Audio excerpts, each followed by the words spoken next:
वसुदेव देवकीच्या घरात भोगवलं जातं आणि तिथे बरेचसे चुकीचे लोक होते. देवानं ठरवलं होतं ज्या नंद राजाच्या घरी नंद शब्दाचा अर्थ आहे सदा अखंड आनंदात राहणारा. मी इथून बरोबर गेलो होतो. सुखी असले पाहिजे तुमच्या चेहऱ्याला. तुमची तब्येत वयोवृद्ध झालेली, तब्येत जाड असेल किंवा असे हडकुळे असेल, पण चेहऱ्यावर तुमच्या परमार्थाचं आनंदाचं तेज असलं पाहिजे. सुखी पुरुषोत्तम आधी जायचा सुखामध्ये. ज्ञानेश्वरी देवगी अर्जुना भगवंत म्हणतायत, माऊली ओवी लिहितायत, जी माणसं सुखी आहे, जी माणसं आनंदात आहेत, याच माणसाजवळ देव राहतो आणि माऊली राहतात. नीट समजून घ्या. का कर मंडळी दुःखी तुम्ही जर विनाकारण रडत बसले, थोड्या गोष्टी रडत, देव तुमचे अश्रू पुसत नाही. देवासाठी तुम्ही रडत नाही, तुम्ही आनंदात राहा, तुम्ही सुखी राहा. म्हणून तर बराच आभमय नामदेव महाराजांचा ही संत मंडळी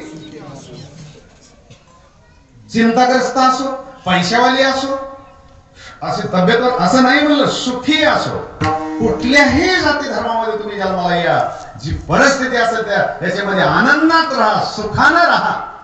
तुम्ही रडल्यानं आणि तळमळ केल्यानं परिवर्तन होत नाही. परमार्थात जर बदल घडवायचा असेल तर तळमळ, संसारामध्ये ठेवले आनंद बस. सुखी माणसाजवळ, आनंदी माणसाजवळ देव राहतो. हे जीवन आहे. म्हणून ही सर्व माणसं परमात्म्यानं सुखी केले. घरोघर महाराज काय सांगतो मला, देव आल्याबरोबर गुडिया तोरणे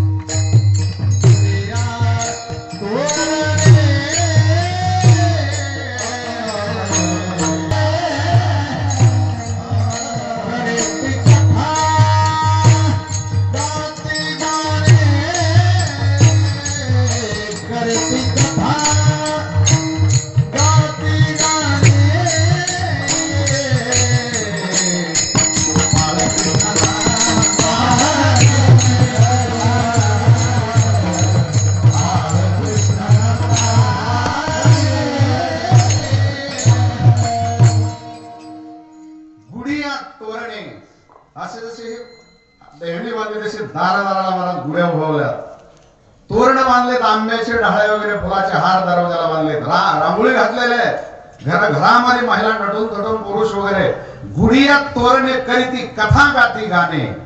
का बरं? बाळकृष्ण नंदा घरी आनंदले आणणारे. आनंद उत्सव झाला पाहिजे, उत्सव झाला पाहिजे, आनंद साजरा झाला पाहिजे. तुमचं जीवन आनंदानं ओसंडून व्हायला पाहिजे.